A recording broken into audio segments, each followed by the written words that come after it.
Antes de mais nada, nós gostaríamos de dizer, quem está conosco é o doutor Sérgio Felipe, que nós tivemos grandes encontros em São Paulo, com os estudos muito interessantes, e ele tem nos trazido coisas além das possibilidades existentes, principalmente sobre a glândula pineal.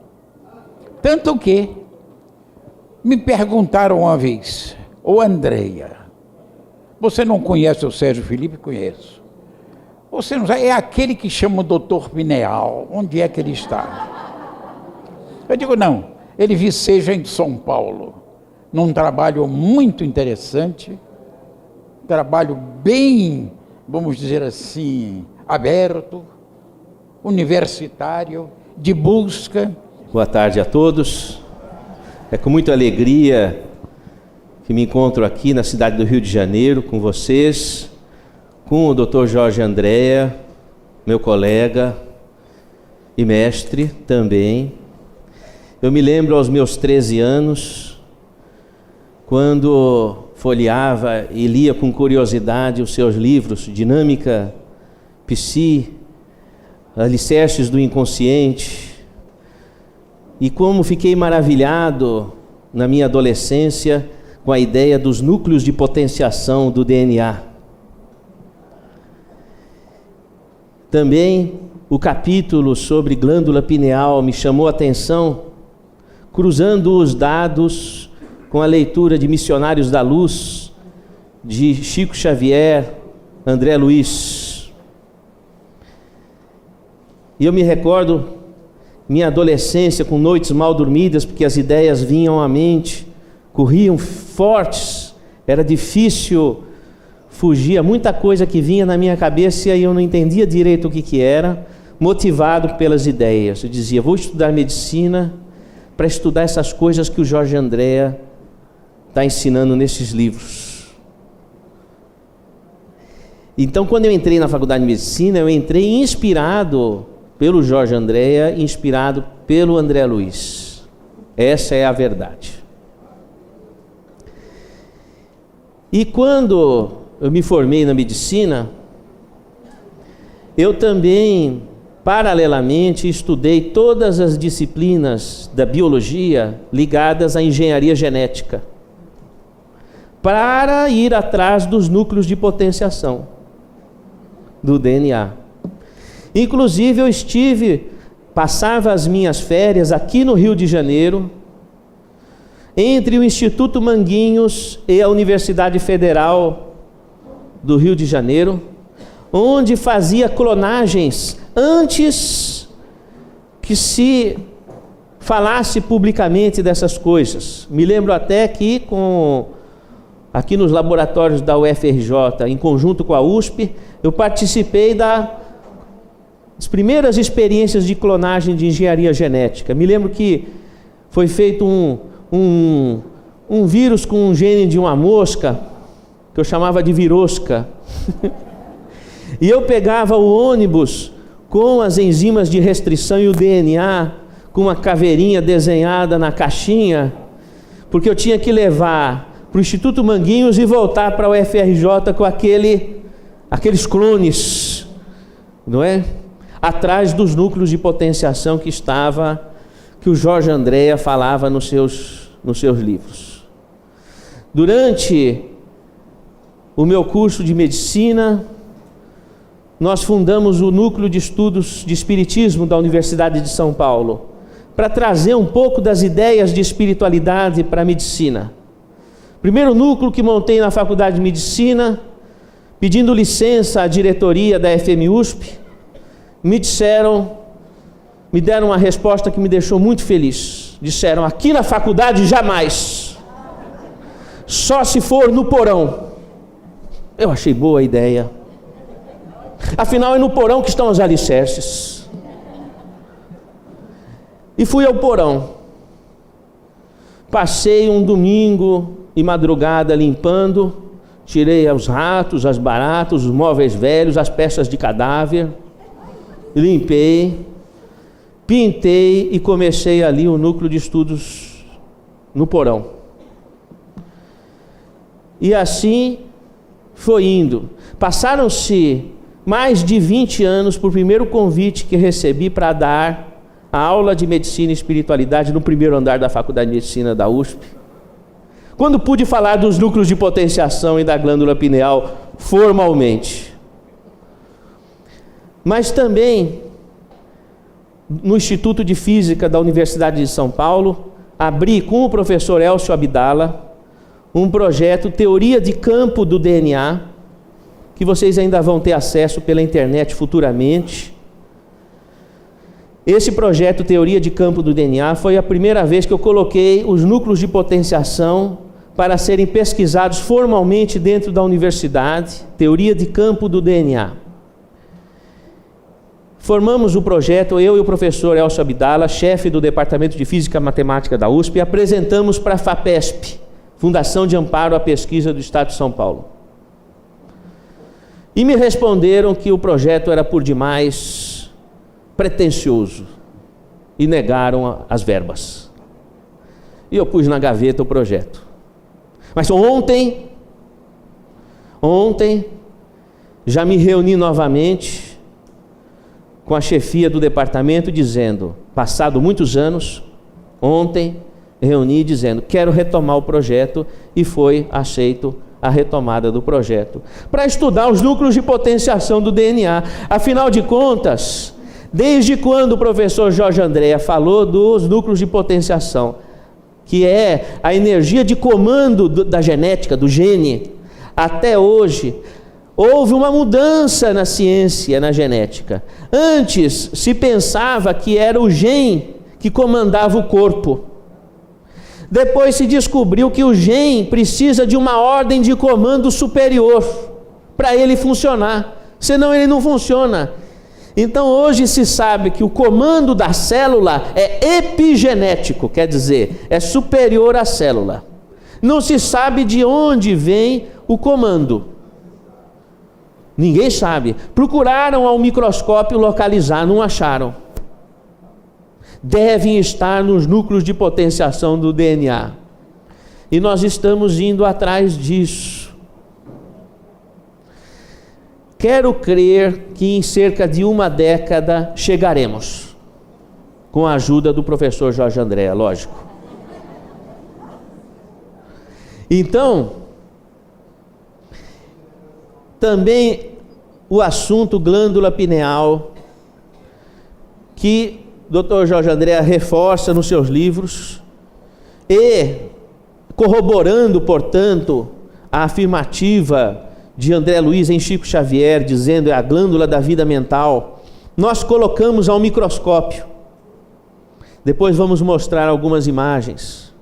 E observamos que a pineal tem uma estrutura toda apropriada para captação magnética. Então, de repente, nós temos uma antena no cérebro que reage no cérebro.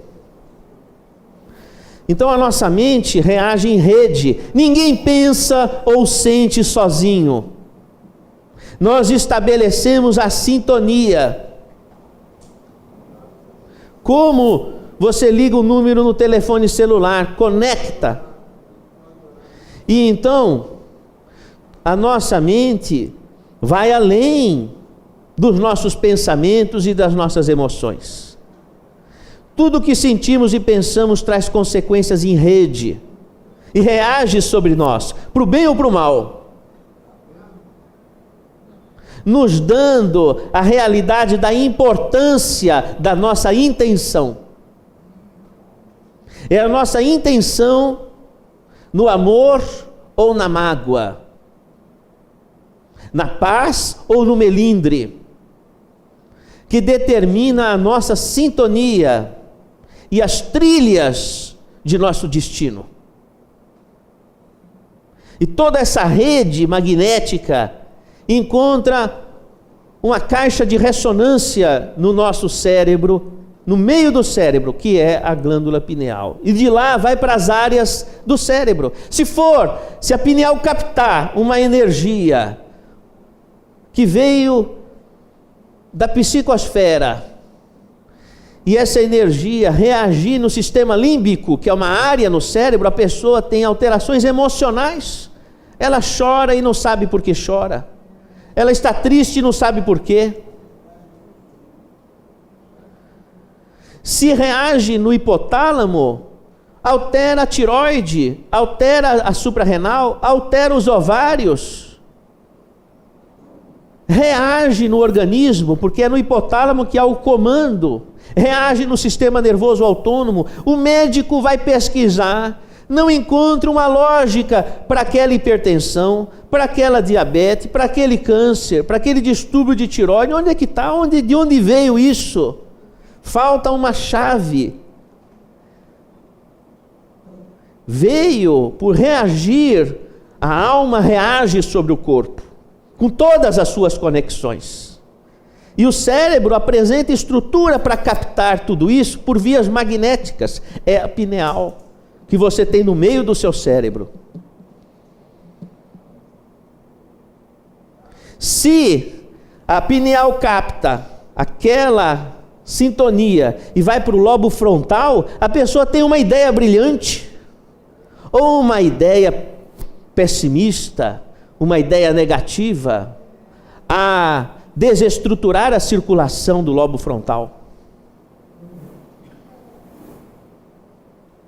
Então, quando nós vamos estudar os problemas cerebrovasculares, as doenças de Alzheimer, quando nós vamos estudar as doenças emocionais, os estados de humor, quando nós vamos estudar as reações das diversas doenças, dos hormônios, do território autoimune, do sistema nervoso autônomo, que a medicina encontra dificuldades de entender, estudando no laboratório e na química, todas aquelas reações, e a pergunta: de onde vem? Existe uma outra fonte que vem do espírito e suas conexões, que reagem ali, naquele ponto, e se distribuem no cérebro.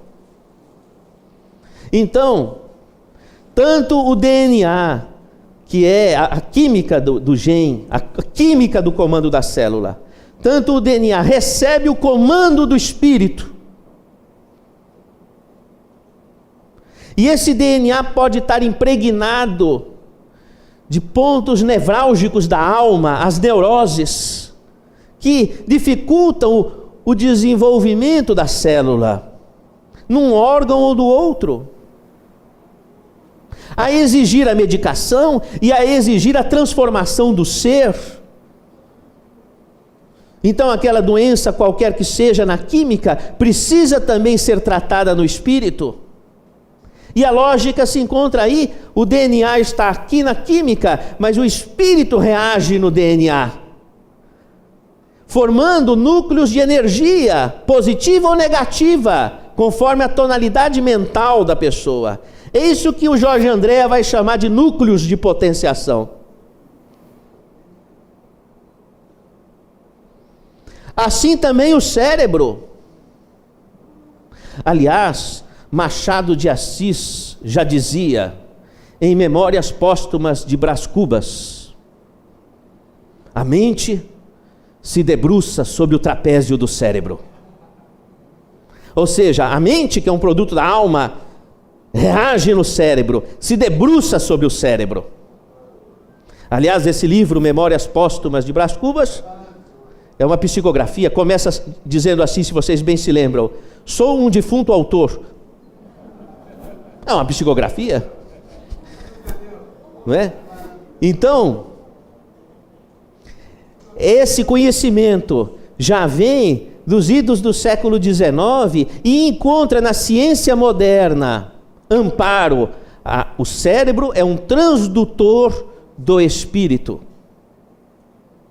E a glândula pineal é no cérebro o eixo. Como você vai segurar um prato com um dedo? Você tem que segurar num ponto que é o centro de massa. No cérebro, esse centro de energia é a pineal. É ali que desemboca e dali se distribui. Quando nós entendemos esses mecanismos, passamos a entender a conexão entre o corpo e o espírito. E como é que as moléstias funcionam na química e na alma, e como é que elas se interrelacionam. Existe uma coerência, uma lógica, e como é que chega até o DNA. E como nós temos essa conexão da mente, cada pessoa tem uma percepção, tem uma sensibilidade. E se você não domina a sua sensibilidade, se você não domina a sua capacidade espiritual, o alheio domina. Se você não ocupa o seu espaço, alguém ocupa. Então, ter domínio sobre esse território espiritual, pela força da sua fé, pela força da bondade, do perdão, pela força das suas preces, pela força de suas ações no bem. Quando você ocupa esse espaço, você fica de corpo fechado. O primeiro espírito que você precisa receber é você mesmo, que é se encontrar a si na sua missão. E quando você encontra a sua missão, você tem a fé que remove montanhas. Porque se você estiver caminhando cansado, com as pernas doloridas, e você chega no final, tem um rio caudaloso e gelado, e você senta numa pedra e chora. Mas se disserem, tem comida só do outro lado do rio, o rio gelado, as pernas doloridas, você atravessa o rio. Quando a gente sabe o que a gente precisa, quando a gente sabe o que a gente quer, nós enfrentamos todas as dificuldades, temos a fé que remove montanhas. E todos nós temos uma missão na transcendência. Cada um de vocês, assim eu, assim todos nós, temos uma missão. E quando nós ocupamos esse espaço, que é a articulação do bem, que nós colocamos a nossa energia no bem, não sobra energia para discussão em casa, não sobra energia para guardar más águas ou mágoas, não sobra energia para ficar doente. Para ficar doente a gente gasta energia. Então é porque tem energia sobrando para fazer algo melhor. Então quando nós colocamos a nossa energia para o bem, nós vamos saneando as nossas doenças, vamos saneando, vamos alcançando o estado de saúde, ou como se diz em francês, santé. Quando o paciente chega ao consultório, seja criança, seja idoso, eu pergunto, qual é a sua missão? Porque se você levanta de manhã e não sabe para onde você quer ir, com que ânimo você levanta? Agora, se você sabe para onde você tem que ir, o que você tem que fazer, ainda que os pés estejam sangrando, você vai. A criança chega no consultório, o que você quer ser quando crescer? Não sei. Então você levanta para ir para a escola todo dia de manhã cedinho e vai estudar tudo aquilo que você não sabe nem para que serve, nem por que você está estudando. Com que ânimo? Agora ele diz, quero ser um cineasta. Então eu sei por que eu quero levantar de manhã. Quero ser um médico, quero contribuir para a humanidade. Qual é o melhor teste vocacional? O que a humanidade está precisando e que eu posso ajudar? Esse é o melhor teste vocacional. O que a humanidade está precisando e que eu posso colaborar. Aí começa a sua vocação e a sua aptidão, em qualquer idade. E quando nós colocamos essa força de empenho, essa atitude, nós começamos a adquirir aquilo que André Luiz, em Mecanismos da Mediunidade, no capítulo Correntes Mentais Construtivas, vai dizer: adquire a pessoa o estado de euforia saudável de viver. E quanto mais idade tiver uma pessoa, mais magnetismo ela tem a exigir mais ampla cota de serviço em bem da humanidade. Porque uma pessoa de mais idade tem mais energia magnética, mais energia de cura. Sabiam disso? Sim. Porque se o corpo está degenerando, para onde vai essa energia? Sobra. Nunca ouviram falar assim, o preto velho, aquela velha benzedeira, quanto mais idade, mais energia de cura. Me dá pena ver um idoso parado, sem ter o que fazer, sendo que poderia estar estendendo as suas mãos, radiando energia, um sopro, e é muita energia, muita coisa para fazer, e que traz força para o espírito, e que fortalece também o corpo, fortalece o organismo. Todos nós temos uma missão a realizar. Essa capacidade de conexão mental nossa, em pessoas de grande sensibilidade, se a pessoa não conhece essas faculdades de senso-percepção, ela pode enlouquecer, ela pode perder tanta energia que parece uma depressão, e usa todos os antidepressivos e não se cura. Aí tem que dar o eletrochoque, que é uma carga de energia, que é tudo que ela perdeu, para ver se recobra aquela energia. Por quê? Porque é um médium de cura, que está perdendo energia e não tem controle. É aquela pessoa que vez ou outra se manifesta com outra personalidade, de forma irascível, parece outra pessoa, uma pessoa inconstante, um médium de incorporação. E nós temos hospitais e hospitais, com milhares de pessoas, e muitas dessas pessoas, médiuns, internados nos hospitais psiquiátricos, e quando não estão internados nos hospitais psiquiátricos, estão enjaulados nos medicamentos.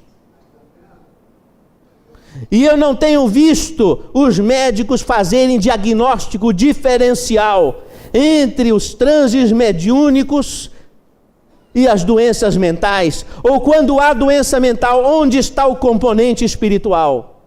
E é um direito do paciente ter acesso a esse conhecimento, uma vez que a Organização Mundial de Saúde hoje, bem depois dos escritos do professor Jorge Andrea, já determina que a abordagem de saúde deve envolver o domínio orgânico, psíquico e espiritual.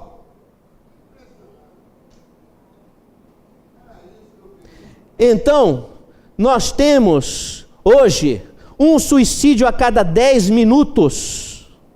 Meus irmãos e minhas irmãs, um suicídio a cada 10 minutos. O que nós estamos fazendo parados? Por que nós estamos distraídos? Esta questão da espiritualidade na medicina é urgente. É uma ambulância gritando, porque a nossa população está pedindo socorro. O nosso cérebro apresenta 2 momentos muito especiais da chamada poda neuronal. Quando você não usa os neurônios, o organismo elimina esses neurônios.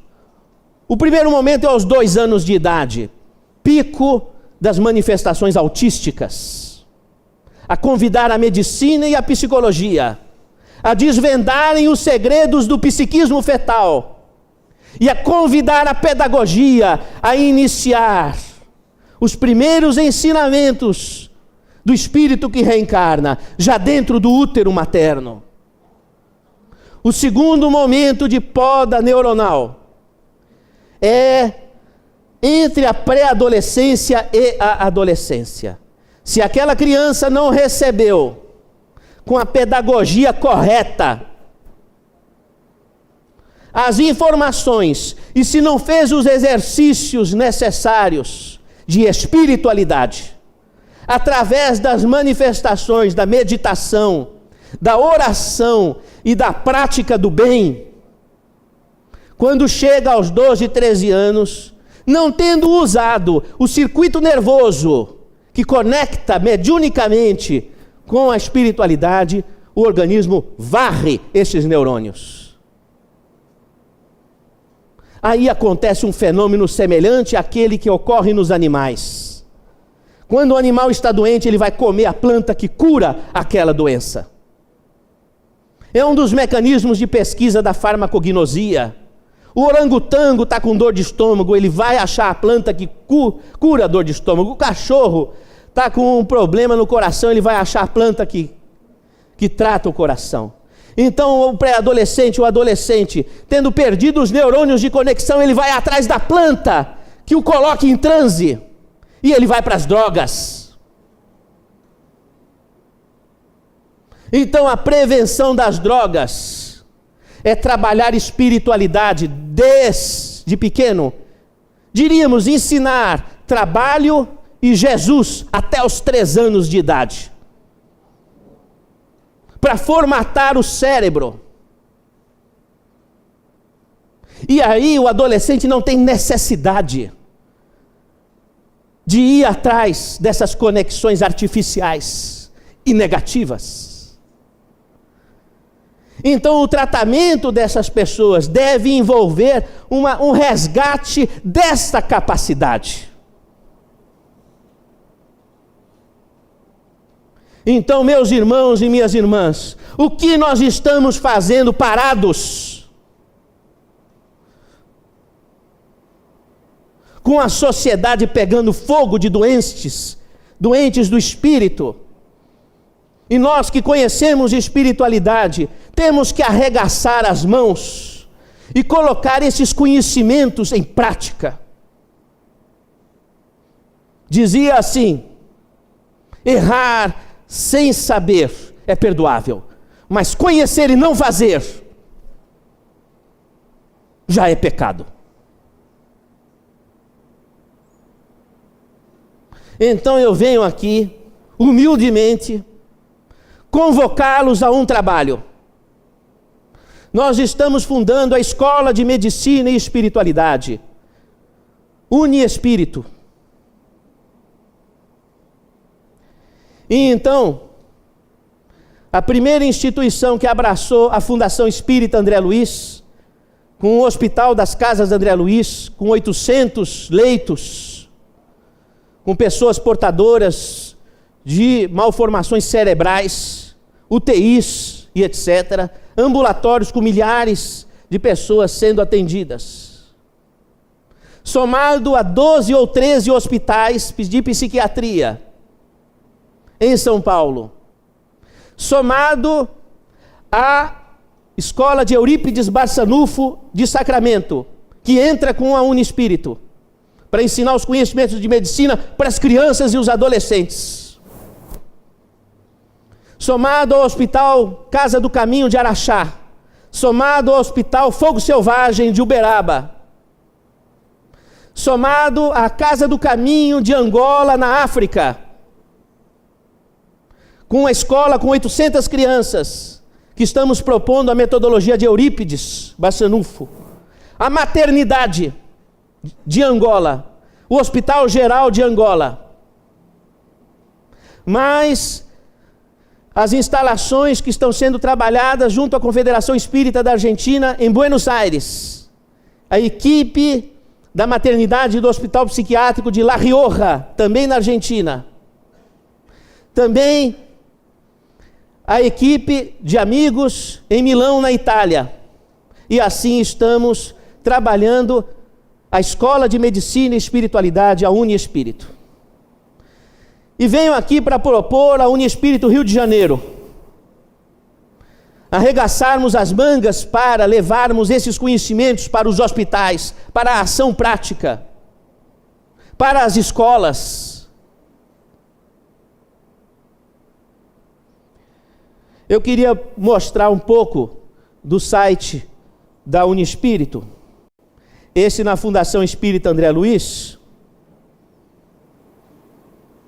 Depois vocês entrem no site, vasculhem, entrem no site das Casas André Luiz para vocês saberem. Eu queria também mostrar para vocês o nosso trabalho na África. Esse eu chegando com a minha esposa no hospital em África, onde os ensinamentos das obras do Jorge Andréa vão estar sendo aplicados também. Aqui cumprimentando os nossos amigos, o Trajano, a equipe da África, a Dona Amélia. Esse é o primeiro parto que eu e minha esposa fizemos. Não havia gente suficiente. Eu fui fazer uma visita, já tive que entrar no staff.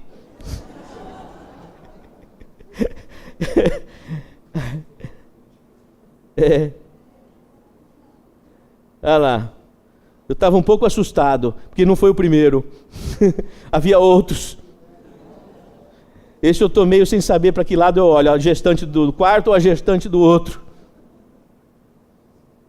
Quero até o final do ano ajudar a melhorar essa maternidade. Porque não há nem água encanada. O país veio da guerra. É a guerra. Aí os recursos, aí minha cara de, meu Deus, o pessoalzinho trabalhando, e assim os doentinhos. Ali tem muita malária, doença do sono, tuberculose, lepra, febre tifoide, cólera. Eu tomei bastante vacina para ir para a África. Depois eu descobri que eram as mesmas que tinha que tomar para ficar no Brasil.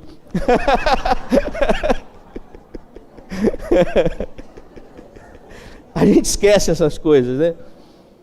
Então, veja, lá no Hospital do Sono, daquela mosca tsetse, a criança recebendo um antibiótico e tudo, mas com aquela letargia, não é? Então, conversando com a equipe, eu dizia, não adianta só dar o antibiótico, o cérebro precisa do estímulo da pessoa, a esperança ativa o cérebro. E os médicos olhavam, puxa, é verdade. Então, são as forças do Espírito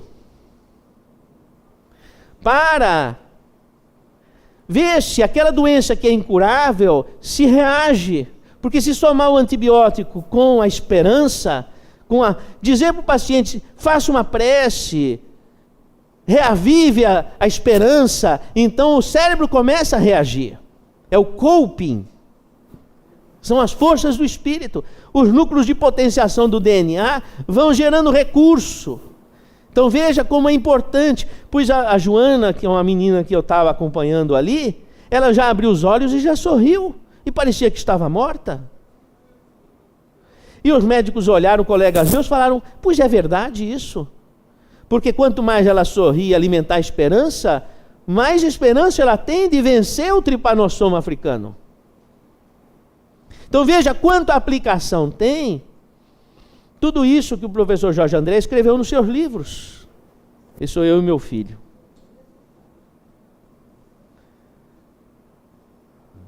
Aqui o pessoalzinho tão bacaninha aqui. Ali as gestantes esperando a consulta, no meio da floresta, né? Ali as nossas irmãs. O Brasil tem uma dívida com Angola. 80% da população brasileira veio de Angola. Olha lá que gracinhas. Esses são os problemas não é? Olha lá, a fila de gestante. Por isso que tive que fazer parto. Cada mulher tem 7 filhos.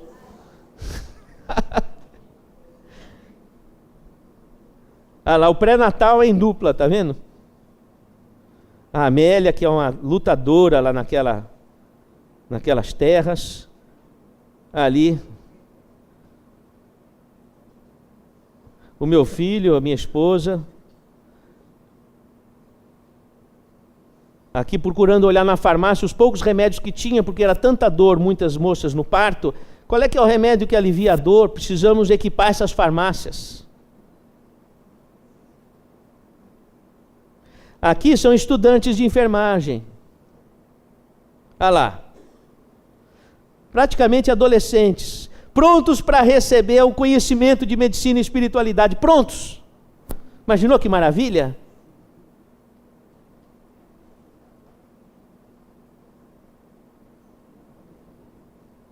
O pessoal. Aqui é a escola, 800 crianças. Imagine ensinar para essas crianças a força do Espírito. Estão ali com os olhinhos abertos, prontos para aprender, disponíveis.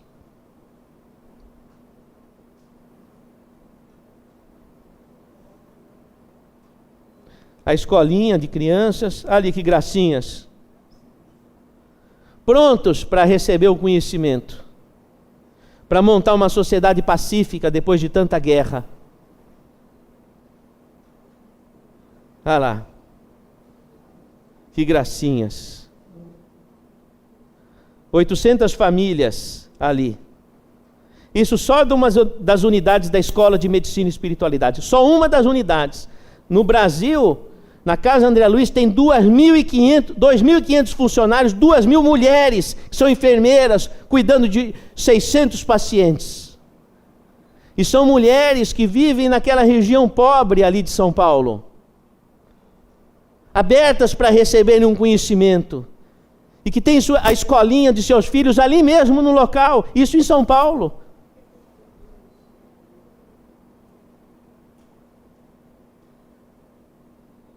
Aqui, Jorge Andréa, é um quadro mostrando o projeto do Hospital Escola da Unispírito. Hospital Escola, Agostinho Neto. Agostinho Neto é o Dom Pedro I deles. Aqui é o projeto do hospital, que o professor Jorge Andréa será um dos docentes. Olha lá, meu filho, minha esposa Amélia, os amigos.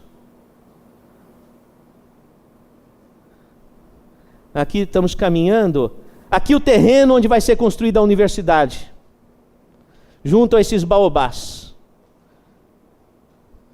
E eu espero a visita do Dr. Jorge Andréa lá, na inauguração da sede. Inaugurar a sua sala de aula. Dá? Olha, a minha fé é tão grande que eu tenho certeza. Aqui nós estamos no terreno onde vai ser construída a universidade, vocês estão convidados. Esse é o baobá que tem ali no meio não é? Nós estamos fazendo uma oração no terreno onde vai ser construída a Universidade do Espírito, onde vão ser estudados os alicerces do inconsciente, onde vão ser estudados os núcleos de potenciação, a pineal e a aplicação de todos esses conhecimentos pela causa humana. Aqui, o horizonte da esperança. Então, nós estamos também fazendo parceria com a Escola Eurípides Barçanufo, com o Hospital Casa do Caminho, o Hospital do Fogo Selvagem, para levar o conhecimento, os livros do Jorge Andréa, para formar os médicos.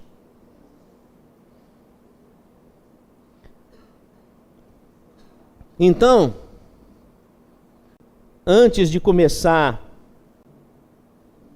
o nosso trabalho, eu gostaria de diplomar o Dr. Jorge Andréa. O Dr. Jorge Andréa poderia vir aqui à frente. Caro Dr. Jorge Andréa, quando eu tinha meus 13 anos, minha mãe me deu os seus livros para eu estudar.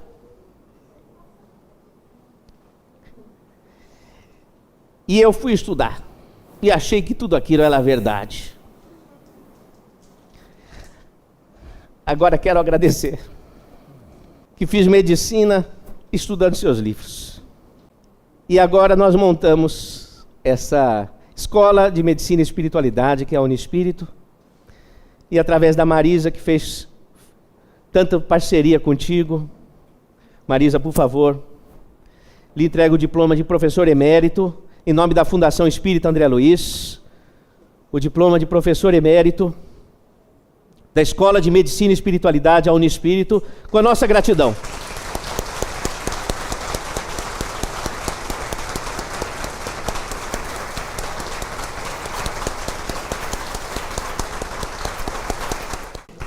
Luz. Sem palavras. Uma vez diplomado, convoco o professor ao trabalho. Para a sua aula inaugural, nos trazendo alguma palavra de esperança para os futuros médicos, estudantes de medicina e quem quer que se interesse por colaborar pela saúde e pelo bem da humanidade. Está dado a palavra ao professor. Meu caro Sérgio, estamos aqui pelo que vimos hoje, neste reencontro maravilhoso, um verdadeiro pulsar cardíaco, pelos conhecimentos que você trouxe, por tudo aquilo que de uma forma ou de outra nós fizemos. E estou certo nesse agradecimento que não é só pessoal, você sabe disso, é do Instituto de Cultura Espírita do Brasil, ao lado do Uni Espírito, para que nós possamos, com os nossos passos, melhorar os núcleos em potenciação do nosso inconsciente, para que eles, a pouco e pouco, vão perdendo as negatividades e luarizando o nosso espírito. E a sua chegada aqui nos deu uma das grandes maravilhas que você não pode nem imaginar deste reencontro. Porque eu me lembro de São Paulo, os debates, o final, digamos assim, do Mednesp de 92, onde você mostrou os seus impulsos. E tendo uma pessoa como você nesta posição, o nosso agradecimento transcende as possibilidades de dizer não só muito obrigado, mas muito mais do que isso. Cresce as essências da alma do indivíduo. De maneira que, nesse agradecimento, nesse dia maravilhoso que você tem proporcionado para nós, eu passo a sua palavra, a palavra, para que você complete o que vem falando, porque está uma palavra maravilhosa. Porque a sua palavra vem do coração, vem do fundo da alma. E última palavra, em último caso, vem dos núcleos em potenciação do espírito.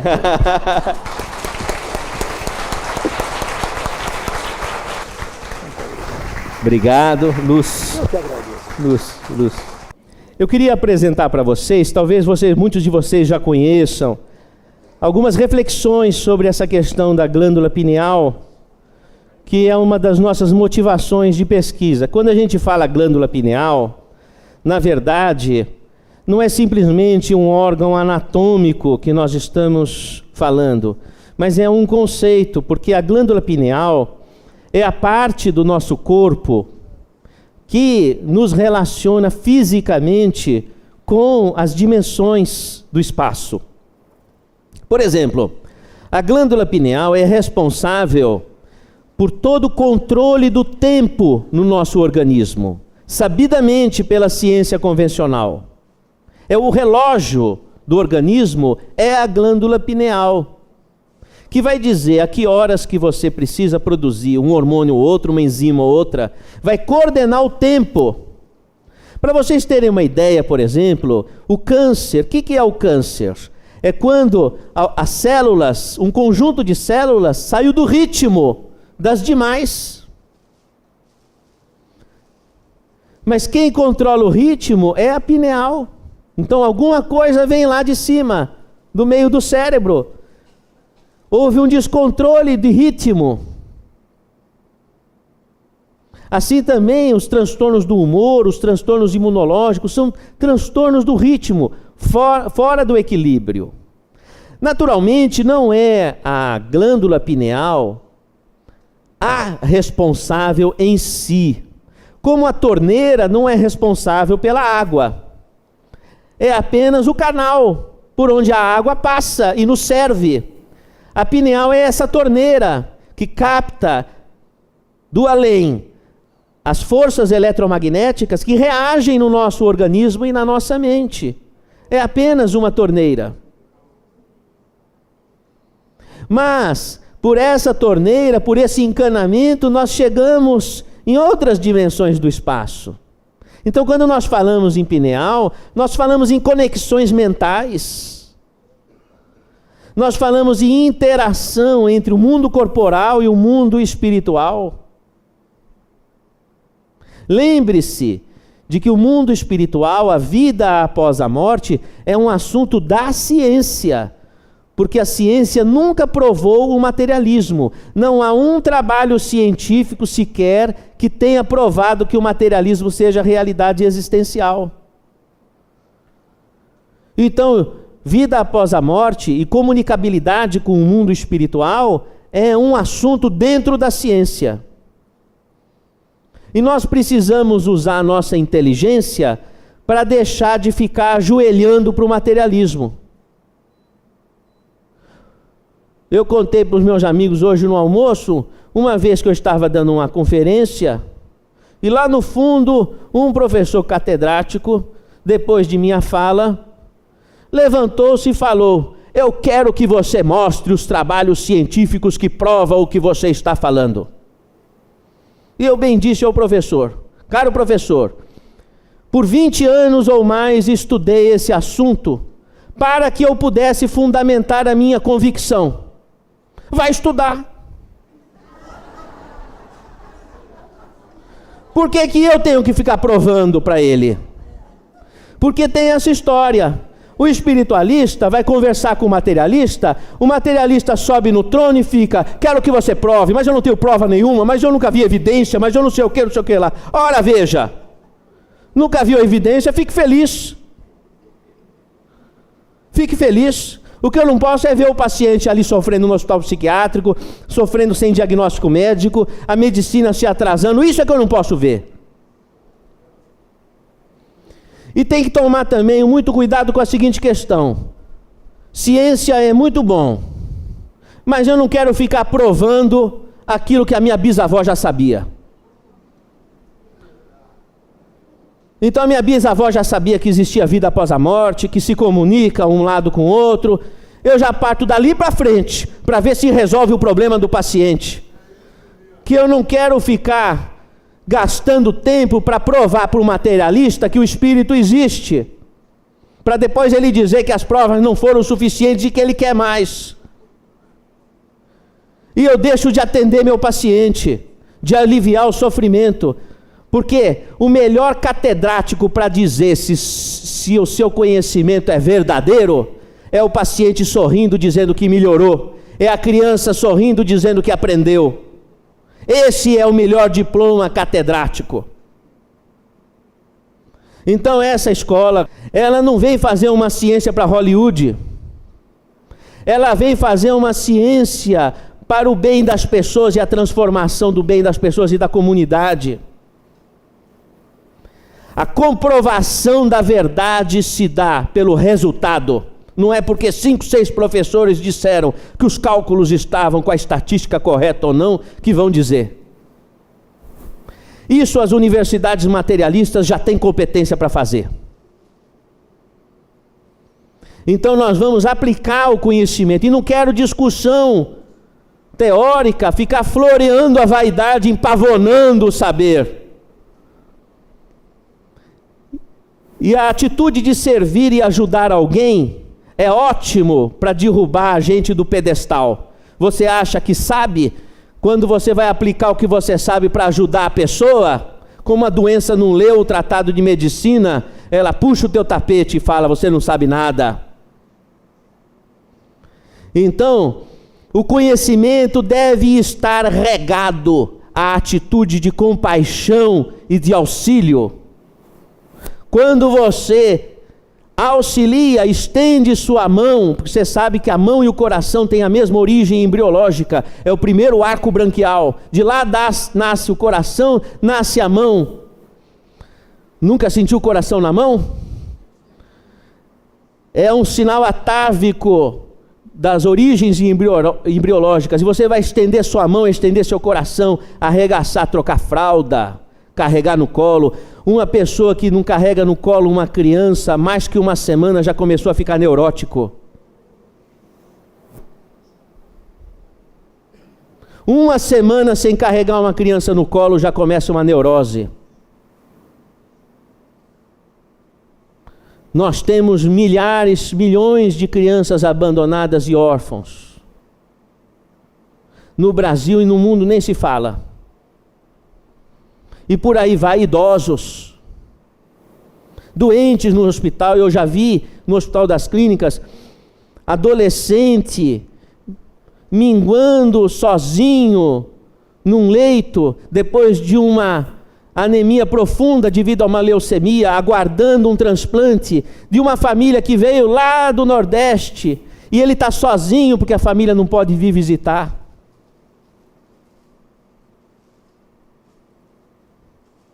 Então nós não podemos estar inertes. O conhecimento, ele deve estar construído em cima da ação. Como você vai ficar brigando com a sua mulher? Como é que você vai ficar brigando com o seu esposo? Como é que vocês vão ficar brigando, perdendo tempo de realizar o que é importante? Quando a gente se melindra e se magoa, meus irmãos e minhas irmãs, quando nós nos melindramos e nos magoamos, é porque falta trabalho para o Senhor. Para de acusar o outro. E pensa o que o Senhor espera de mim e que eu não estou fazendo. E você começa a resolver o teu problema. Este daqui é do Código Internacional de Doenças. Sabe o CID, quando você vai pedir afastamento do trabalho, tem que vir o número do CID? Então, estados de transe e de possessão, hoje é diagnóstico médico. Você sabe que uma vez eu fui falar no Instituto de Psiquiatria da Universidade de São Paulo e falei, gente, já tem diagnóstico de mediunidade. Aí o pessoal olhou e falou assim, não, mas estado de transe e possessão não é isso do que está escrito. É uma coisa outra que enrola aqui, dobra ali, mas não é. Eu olhei e falei, mas está escrito estado de transe e possessão. Se não é isso, tinha que estar escrito um nome diferente. Porque agora deram para isso.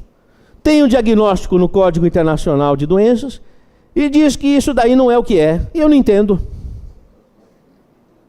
Não entendo.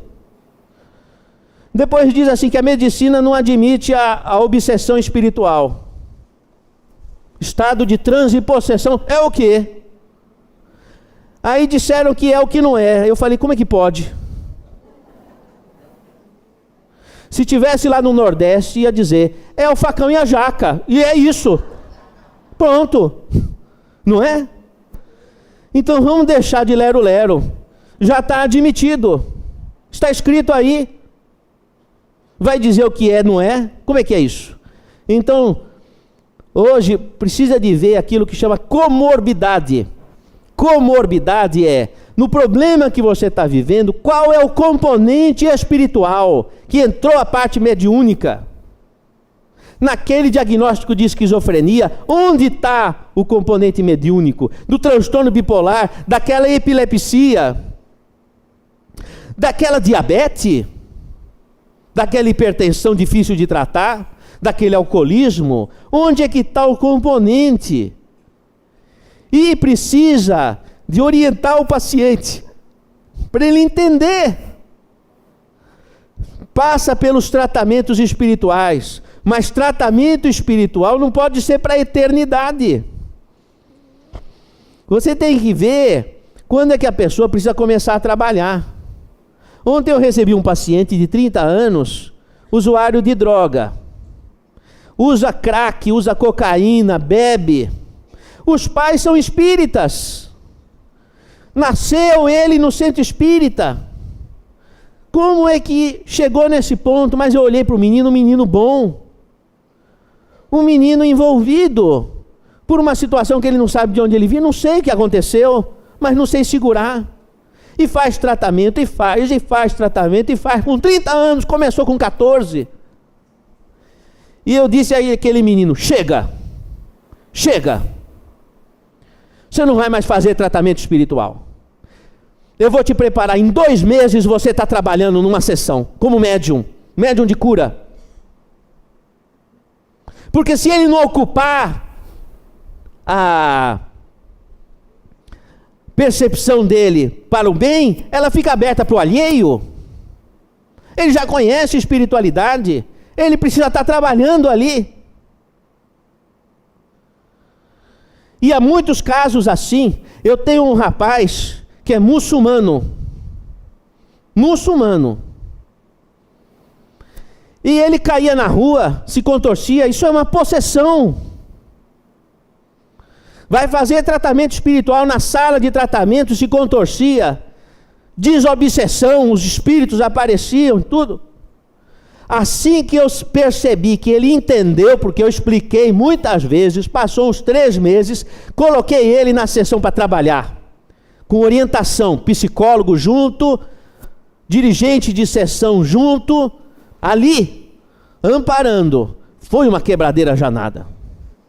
Chegou a tirar o ombro do braço, tamanha violência. Hoje, passado 1 ano, ele recebe um espírito de um índio que fala em castelhano.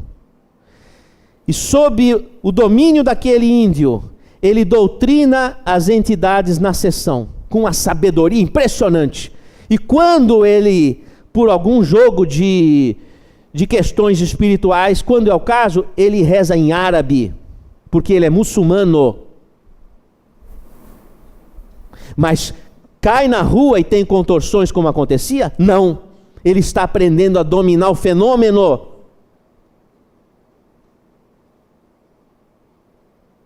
E nunca tinha ouvido falar de espiritismo. Foi com o conhecimento do islamismo que nós chegamos ali.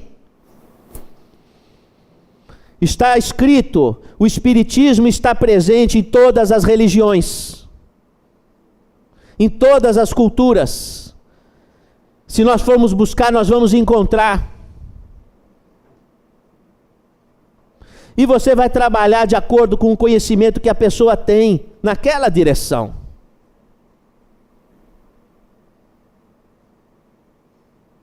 A criança está confusa, o pai é evangélico, a mãe é espírita, o menino tem problemas espirituais e fica uma confusão na cabeça do menino.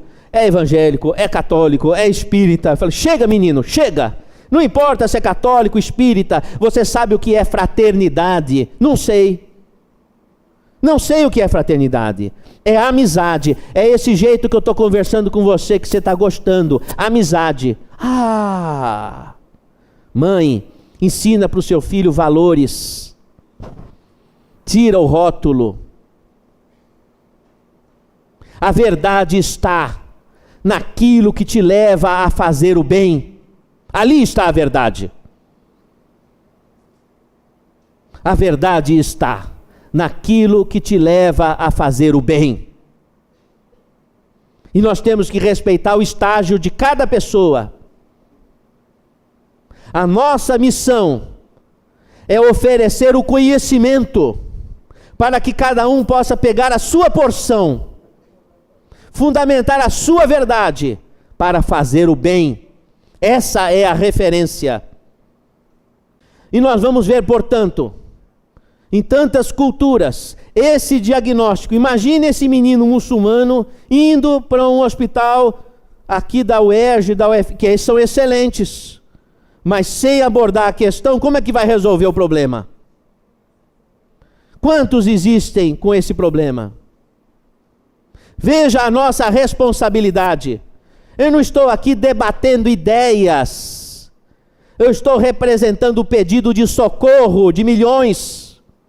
É bem diferente. O DSM-4, Manual de Estatística de Desordens Mentais da Associação Americana de Psiquiatria, diz o seguinte: American Psychiatry Association. O médico deve tomar cuidado para não diagnosticar erradamente, como alucinação ou psicose, casos de pessoas que dizem ver ou ouvir espíritos de pessoas mortas, porque isso pode não significar uma alucinação ou psicose. E o governo americano oferece grants para várias universidades dos Estados Unidos pesquisarem a vida após a morte. Notavelmente, nós temos a Universidade de Virgínia, do então Dr. Ian Stevenson, pesquisando vida após a morte a partir dos estudos da reencarnação, com o patrocínio do governo e patrocínio de uma das grandes multinacionais, que é a Xerox. A Xerox é uma das grandes investidoras de pesquisa em vida após a morte.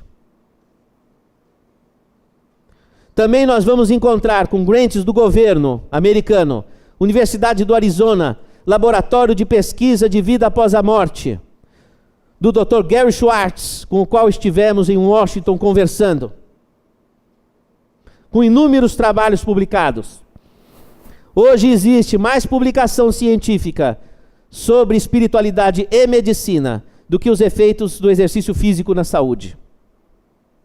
Pronto, chegamos. Eila, você tem uma dessa no meio da sua cabeça. É bom a gente saber o que tem dentro da cabeça. É uma glândula pineal, essa parece um caroço de azeitona. É pequena, mas tão pequena, mas hoje tudo que é pequeno é melhor, o chip, é o celular e etc. Outra, essa é diferente, é gordinha, pequena. Cada uma tem de um jeito. Uma pessoa falou assim para mim uma vez, bela vantagem. Também uma pessoa tem um nariz diferente de outro. Mas o nariz é para ser diferente, porque a função do rosto é marcar as diferenças de expressão individual. Mas um órgão tão antigo do ponto de vista filogenético deve ter a anatomia parecida. Quando você tem uma estrutura no organismo que já terminou a evolução, então você tem uma semelhança muito grande entre uma pessoa e outra. Agora, quando o órgão ainda não terminou a evolução, existem variações muito grandes entre uma pessoa e outra. Esse é o conhecimento da anatomia.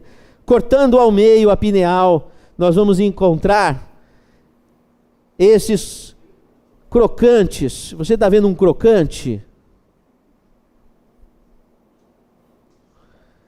São pequenas bolinhas de cristal. Se você achava que não tinha bola de cristal na cabeça, tem. Aí, a bolinha de cristal, ela está envolvida por um tecido conjuntivo. Aí várias delas aninhadas, já foi retirado o tecido conjuntivo. Aninhadas, fraturando uma bolinha de cristal. Ela apresenta lamelas concêntricas, que indicam a idade da pessoa. Por exemplo, fazendo um raio-x de um cristal de uma pessoa jovem, ela apresenta lamelas concêntricas. Essa é uma pessoa cerca de 20 anos de idade, tem um cristal desse jeito. Já, por exemplo, o professor Jorge Andréa vai apresentar tantas camadas e finas que elas se acavalam e o cristal fica mais diferente. Fica diferente. A pessoa, quando aumenta a idade, muda a mediunidade. Vai ficando mais mediunidade de desdobramento. E o médium de desdobramento é aquele que sai fora do corpo. E ele exala energia de cura, energia magnética.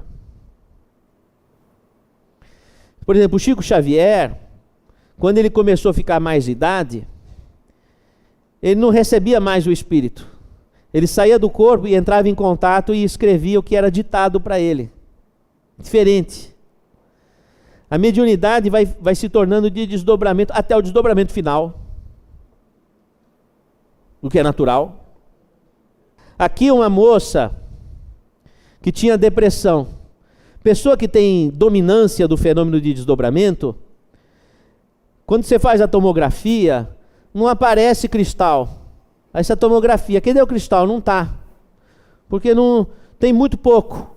Quando a pessoa tem muito pouco desse cristal, o fenômeno de transe é de desdobramento. Sai fora do corpo. Cada hora e meia, a pessoa fica meio no mundo da lua. Você está conversando com ela, ela está.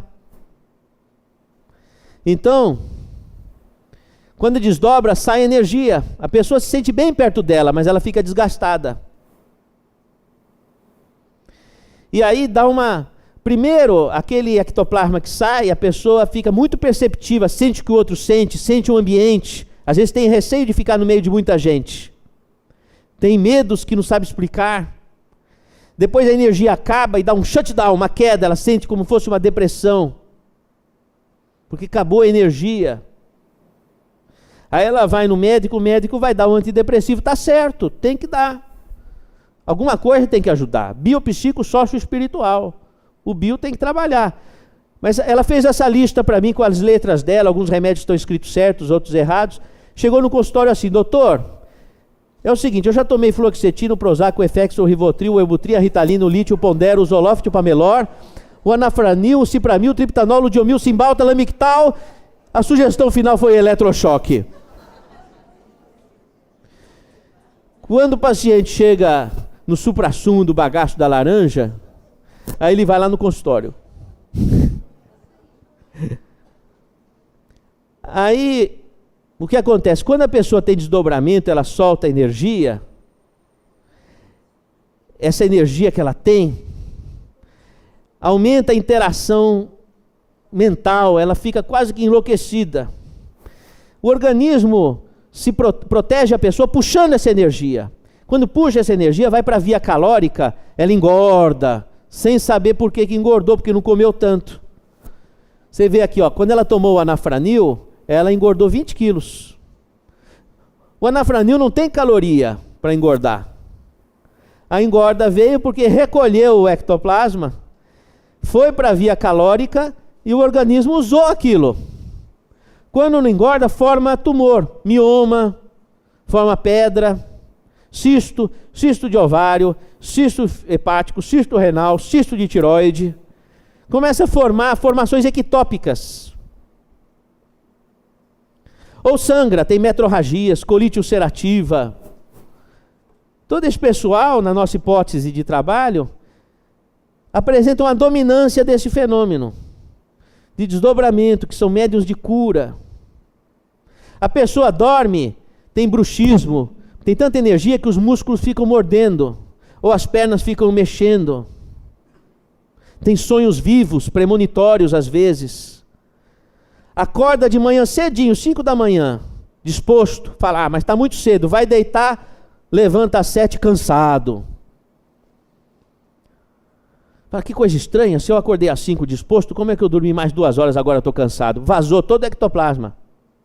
Porque no sono existe um equilíbrio entre o espírito e o corpo. Você dormiu o que você precisava, você sai disposto. Se você dorme mais, vaza ectoplasma. Aí a pessoa fica cansada, com cara de ovo. E tem gente que tem essa característica de energia. Se a pessoa trabalha sozinha no escritório, etc., não drena energia, ela fica sempre com sono, sempre cansada. Tem que trabalhar com gente, cuidando de gente para drenar energia.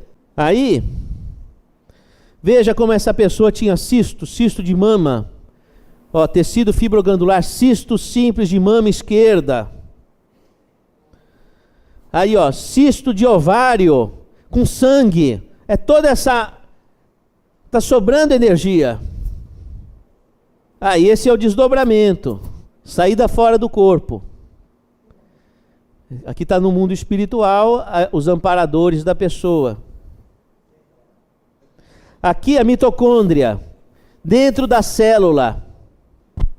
A mitocôndria é para onde vai o oxigênio que você respira. Quem Quem descobriu o oxigênio foi o Lavoisier, aquele que disse que na natureza nada se perde, nada se cria, tudo se transforma. O Lavoisier, no século XVIII, trabalhava na casa de pólvora. E uma coisa que ele não queria ver na casa de pólvora era fogo. Então ele começou a pesquisar como é que forma o fogo. Ele descobriu que era o oxigênio, o gás comburente. Então onde há oxigênio, existe energia, existe fogo, não é? Então quando você respira, o ar que você respira vai para o sangue, do sangue vai para as células, das células vai para essa tal dessa mitocôndria. A mitocôndria é bem pequenininha, imagina um mosquitinho que tem uma sujeirinha no meio do dedinho mínimo. É 1000 vezes menor do que a sujeirinha do dedinho mínimo do mosquito. É pequeno. Para lá vai o ar que você respira. Vamos respirar, respire. Está sentindo o oxigênio chegar até as mitocôndrias? Depois você faz mais em casa. Veja bem se não é verdade. Aqui na mitocôndria, o oxigênio chega e vai produzir caloria. Caloria. Mas não produz só caloria. Quando você vai produzir uma energia, você produz uma multiplicidade de energias. Por exemplo, vamos supor que eu vou... Veja bem, vamos fazer uma experiência. A mitocôndria produz energia, que é a caloria, mas quando você produz energia, a energia nunca vem pura, ela vem com uma multiplicidade de expressões. Por exemplo, vamos supor que nós vamos produzir energia sonora. Essa energia sonora vai produzir também calor, não é? Então, quando a mitocôndria produz caloria, ela produz outras energias. Uma dessas energias é o ectoplasma. Entendeu? É dali que vem. Como a mitocôndria, ela apresenta DNA, aí ó, também tem cromossomo dentro da mitocôndria, DNA. Então vem com características próprias, cada pessoa produz energia de um jeito diferente. É importante você diagnosticar qual é o jeito para você encaminhar para a ação melhor para a pessoa. E o interessante é que a mitocôndria é de origem materna. Então, em geral, o efeito biofísico da mediunidade é de origem materna. A parte biofísica da mediunidade. A ascendência é materna. Tem uma genética. Esse é um longo assunto. Fica para outra vez. Aqui nós fizemos uma tomografia funcional num paciente que o pai dizia o seguinte: doutor, ele não é a mesma pessoa, parece outra, anda pela casa com um olhar diferente, parece outra pessoa, bate a porta, fica estranho. Nós fizemos uma tomografia nele e ele apresenta um aumento, tomografia funcional, ele apresenta um aumento do consumo de glicose na região do tálamo, que é onde se encontra a pineal. Ele está em transe, então aquela área fica muito ativa. Então veja que existem mecanismos com os exames para a gente detectar essas coisas. Então é interessante que eu mandei o paciente fazer exame no Hospital do Coração. Embora que seja da cabeça, mas você sabe que a gente tem um coração dentro da cabeça. Não sabe disso? Porque é o seguinte, a cabeça não funciona sem sangue. Entendeu? Então o cérebro não é só neurônio, precisa ter vasculatura sanguínea. Aliás, a gente fala tanto da cabeça, mas a pessoa se percebe no coração. Faça uma experiência em casa. Chegue na frente de um espelho e tente se localizar. Olhe bem no espelho, olhe nos olhos e fale, eu. Mas faça sozinho, vocês não vão achar que você está viajando. Eu. Você vai fazer assim, não vai falar eu. Porque você não se reconhece na sua cabeça. Você se reconhece aqui. Pode fazer a experiência. Que você vai falar eu, com aquela força, você vai falar eu. Você não vai falar eu. É maluco isso. A gente não se acha na cabeça, a gente se acha aqui.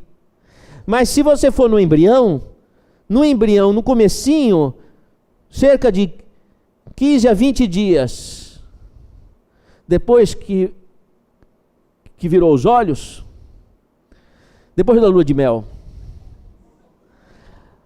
o coração ele fica aqui em cima, ele fica em cima, depois ele desce. Porque o cérebro, no começo, ele é como se fosse a pétala de uma flor, e no meio fica o coração. Ele é aberto assim. Aí no meio fica o coração, e o coração vai descendo, desce. A boca nasce do coração. Nunca sentiu o coração saindo pela boca? Por isso que a gente fala o que tem no coração. A boca depois desce para o pescoço e cai aqui. Mas veio de lá de cima. E veio arrastando tudo, os neurônios, os nervos, veio para cá. Por isso que quando a pessoa infarta, ela pode ter dor aqui, ó, na mandíbula.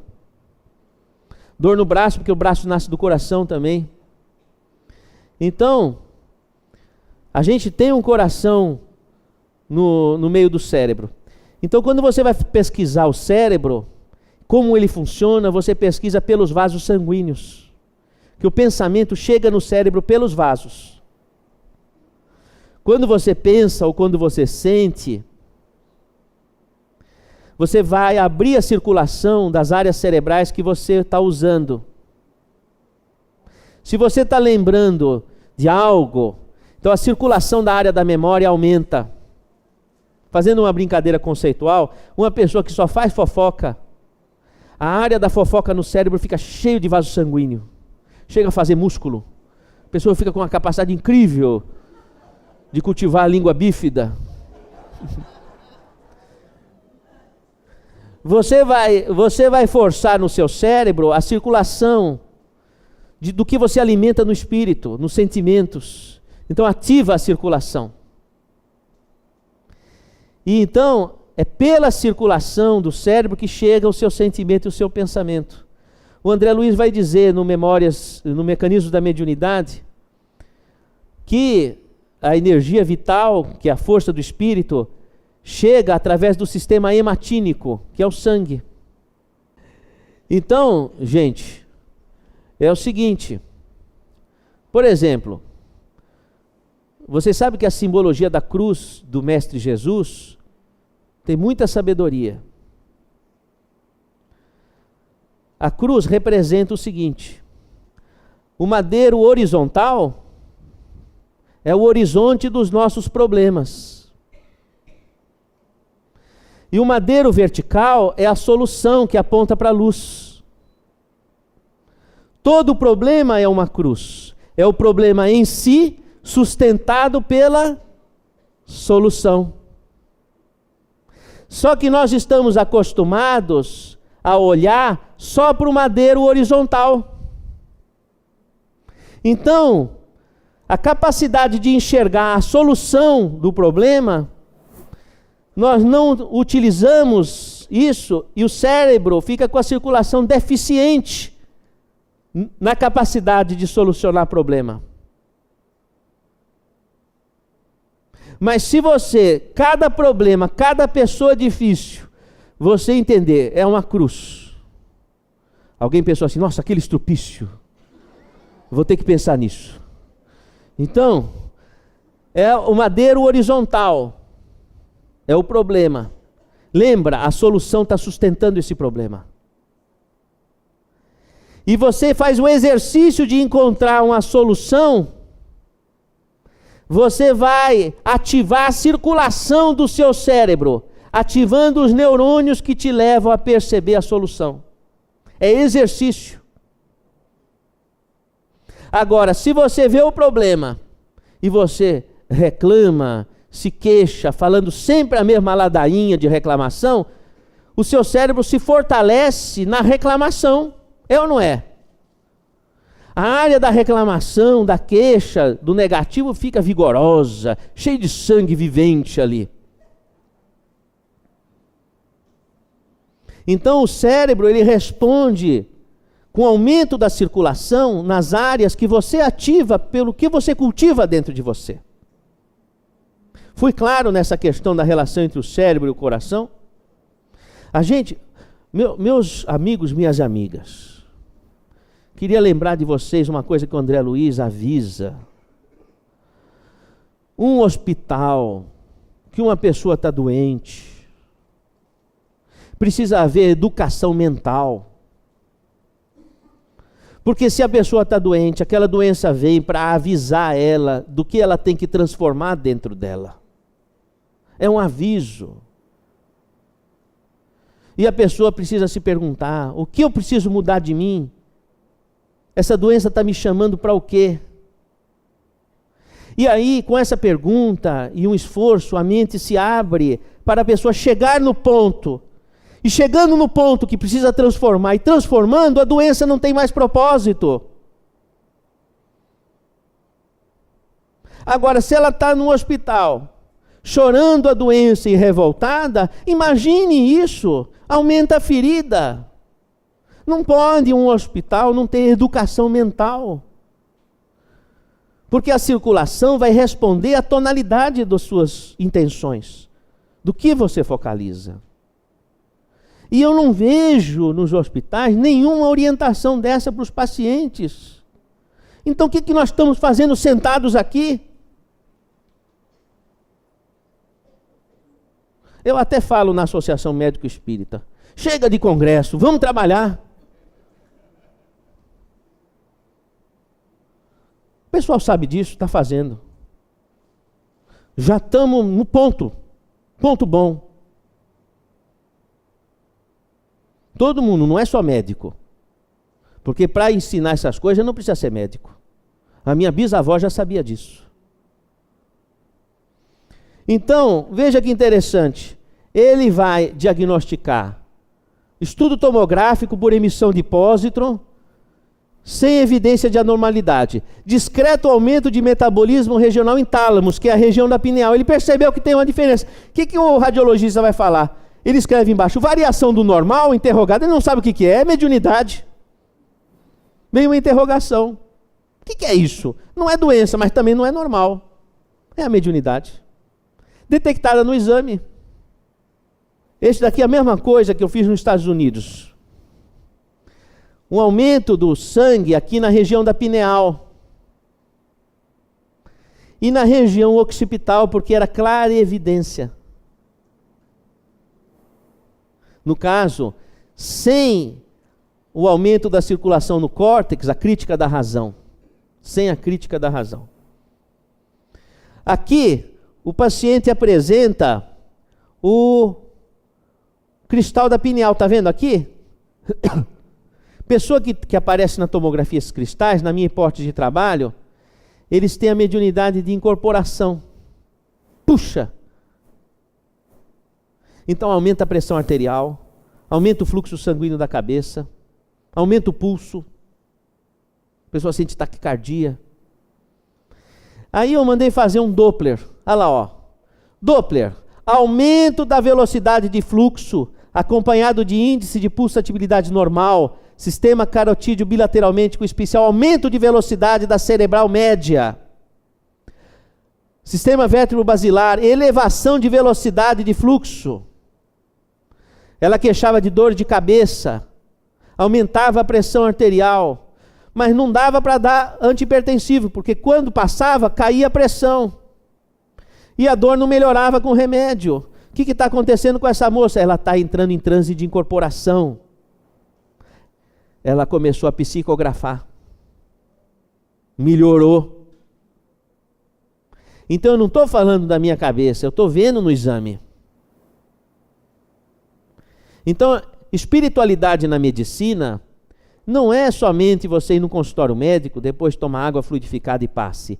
Existe um raciocínio para ser construído, para ser avaliado. O médico precisa saber desses assuntos para poder, em conjunto com o centro espírita, ou com a sinagoga, ou com a igreja, seja o que for, orientar. Aqui, na Universidade Federal de São Paulo, um menino com os cristais, olha que interessante. Aqui, essa outra toma com menor qualidade, ele tinha o quê? Uns 16 anos mais ou menos. Isso aconteceu, eu vou só contar para o professor Jorge Andréa. Aconteceu uma coisa curiosa comigo. Esse menino servia café na padaria. que eu tomava um cafezinho entre um paciente e outro para ativar o espírito de vitalidade, né? E naquela ocasião eu dava aula no Instituto do Coração, no INCOR. E eu dei uma aula explicando que não se forma o coração sem a força do espírito. E o professor Zerbini estava na UTI. Professor Zerbini mandou me chamar. Mas eu fui, eu não ganhava salário. Não tive medo de ser demitido. E ele chegou para mim e falou: ouvi falar de suas aulas. Eu falei: professor, onde há fumaça, há fogo. Se me chamaram para falar, falei. Eu gostei, ele falou. Eu gostei. Eu falei: professor, muito obrigado. E ele falou exatamente com essas palavras que eu vou falar para você. Eu tenho 2 aulas para dar. E você bem sabe que eu não vou sair daqui. Quero que você dê essas aulas para dizer o que você falou. Que não se forma um coração sem a força do Espírito. Eu dei as 2 últimas aulas do professor Zerbini, a pedido dele, para dizer que não se forma um coração sem a força do Espírito. E eu estava saindo, ele me chamou de novo: venha cá. E bateu no meu nariz assim, dizendo: ainda vou assistir uma de suas aulas. E eu estranhei. Se não ia sair dali, como é que ia ser isso? Aí, fui. Passou um período, eu estava dando aula, eu fiz um pequeno seminário, como esse daqui, dentro da universidade, na reitoria. Que eu já tinha saído do porão, lembra? Aí eu contratei um coffee break, quer dizer cafezinho com biscoito.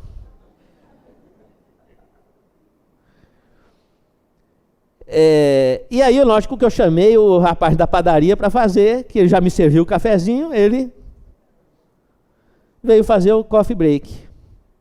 E eu estava dando aula e tal, daí a pouco ele teve uma convulsão, começou a se debater, caiu no chão, e nós fomos socorrer, sentamos ele na cadeira do aluno, que tem aquele anteparo que tem um caderno. Ele recuperando da convulsão e tal, pegou a caneta, começou a escrever.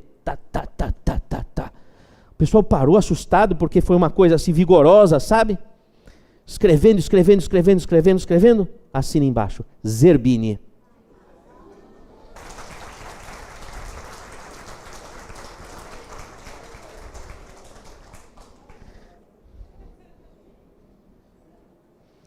Diria Gonçalves Dias: meninos, eu vi. Era esse rapaz. Ele começou a ter umas convulsões, foi internado no hospital. E eu sabia que era mediunidade, eu vi. Eu vi isso. Não foi só eu que eu vi, todos que estavam ali. Ele entrou no hospital, convulsão focal, paciente de 15 anos, convulsão focal, membro superior esquerdo, o membro da psicografia. Cefaleia importante. A dor de cabeça dá aumento da circulação. Lembra que eu falei? Eletroencefalograma. Sharp lento frontotemporal direito, que é o lobo oposto. Mas Sharp lento não é epilepsia. Que estranho. Foi internado no hospital, recebeu Idantal, Tegretol e tal. Carta para o especialista, que foi minha colega de turma, neurologista. O paciente teve quadro de pré-síncope com fenômeno mioclônico. A esclarecer, internado no hospital. Por favor, faça um screening desse paciente para diagnóstico diferencial, porque não era epilepsia, era uma coisa diferente. E como acontece com aqueles casos que viram o suprassumo do bagaço da laranja, vai lá para o consultório. E aí nós fechamos o diagnóstico e trabalhamos o caso com devida orientação. Foi esse caso. Esse menino está em transe, verdadeiramente em transe.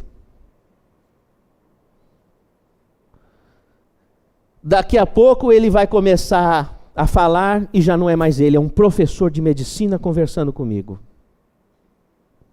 Um menino que era o servente da padaria com 16 anos de idade. Imagine essa convulsão num pronto-socorro qualquer, de qualquer hospital aqui. Quem ia ser esse rapaz? Quem que ia ser esse rapaz? Quantos tem acontecendo aí nos hospitais? Quantos?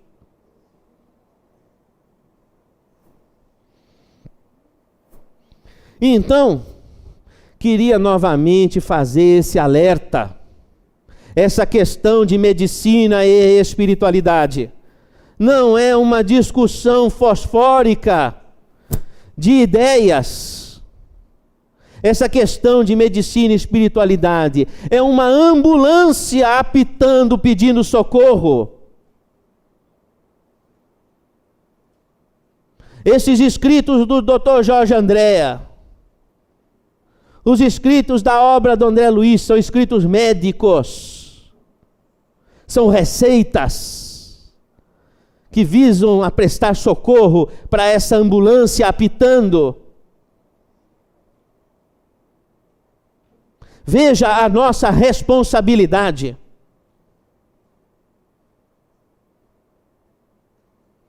Então eu queria finalizar a minha fala aqui para alguma conversa entre nós, fazendo um convite para vocês. Vamos montar aqui no Rio de Janeiro a Escola de Medicina e Espiritualidade. Vamos levantar uma edificação, um trabalho. Vamos unir os nossos esforços. Ainda que você não seja um médico, mas você pode aprender alguma coisa que interfira na saúde, em benefício dessas ambulâncias que estão apitando e gritando e pedindo socorro. Vamos arregaçar as nossas mangas. Vamos fazer desse encontro uma proposta de realização. Vamos tirar dos livros a vida que existe ali e aplicar. E cada um vai ter a capacidade da sua experiência, de um pouquinho de esforço no estudo, daquilo que pode, mas que juntando uma peça aqui, uma peça ali, nós somamos o necessário. Você pode, em qualquer idade que for, contribuir, mas nós não podemos deixar essas letras guardadas em folhas se amarelando, de verdadeiras mensagens da espiritualidade, nos entregando ferramentas de salvação, e nós ficarmos sentados em cima da nossa distração, nós ficarmos sentados com os nossos rancores, com as nossas mágoas, com as nossas tristezas, com as discussões, com os desentendimentos, encarcerados num sofisma de energias que não têm direção. Vamos tirar essas letras das páginas que estão amarelando nesses livros e vamos usá-las como ferramentas de auxílio a uma sociedade que está gritando um pedido urgente de tantos que buscam resposta e que estão sofrendo. Nós já estivemos reunidos em anfiteatros para apedrejar os cristãos, porque não fomos nem Paulo de Tarso, não fomos Pedro, nem fomos João, nem fomos Madalena, mas nós fomos aqueles que apedrejamos, os que entenderam a mensagem de nosso Senhor. Então vamos, nesse anfiteatro, glorificar ao Senhor, lembrando que Jesus foi o primeiro homem a trazer o conceito da fraternidade irrestrita. Antes de Jesus não havia, porque se a solidariedade existia, era de fariseus para fariseus, de hindus de uma mesma casta para hindus de uma mesma casta, de romanos para com romanos, não fossem da mesma nacionalidade, então poderiam morrer. E ainda mais, se ficassem doentes e não pudessem mais trabalhar, representando o que se chamava de raça, eram jogados no vale dos leprosos. Nosso Senhor foi aquele que primeiro trouxe o conceito da fraternidade irrestrita. O grande filósofo e historiador Michel Foucault, em Collège de France, nas suas maravilhosas conferências, havia observado que Sócrates, o precursor do Cristo, foi o primeiro homem que trouxe o conceito do cuidar de si para o mundo ocidental. Cuidar de si. E Jesus trouxe o cuidar do outro sem deixar de cuidar de si. Amar o próximo sem deixar de cantar a própria canção. Amar o próximo como a si mesmo. Resgatar o cuidar de si para poder cuidar do outro. E existe uma recíproca, porque se você leva a felicidade, você traz a felicidade para você. Se você leva a paz, você traz a paz. Se você cuida, a vida te cuida. É um ato reflexo. Você busca a Deus, se encontra a si. Você busca a si, se encontra a Deus. É um espelhamento. Então nós precisamos fazer das letras as enxadas. Orar e arar. Orar e arar. Meus irmãos e minhas irmãs, estou vindo aqui ao Rio de Janeiro diplomar o professor Jorge Andréa. Mas esse diploma é uma faca de dois gumes. Porque não é um diploma de empavonamento, é um diploma de mérito, um convite à ação. Que as letras de seus livros, embaralhadas com as letras da obra de André Luiz, de Kardec, e tantos que contribuíram na mesma linha, possam ser semeadas em ações. E é esse o meu propósito.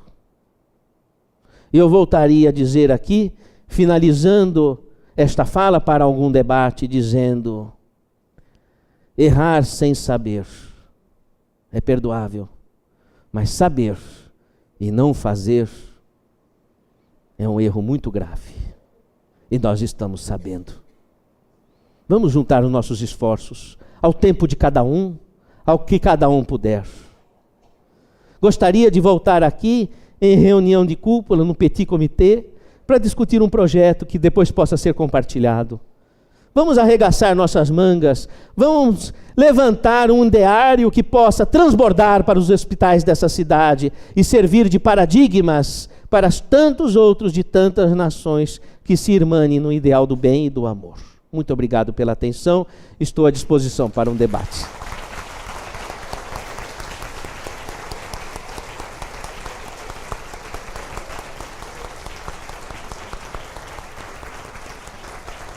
Doutor Sérgio, eu só estou querendo dividir com os companheiros, porque aquilo foi precioso que o senhor nos disse no ICEB, numa outra visita. O senhor falou de uma experiência que o senhor estava, era um hospital, não sei se era na USP, e dois colegas, a equipe de colegas seus já tinha dado um paciente por terminal, o caso dele por terminal, e deixaram, não tem mais nada para fazer. Ah, eu lembro desse caso, eu sei do que você está falando. Então, quer contar, por favor, para os companheiros? Não, esse foi um caso curioso. Era um senhor espanhol.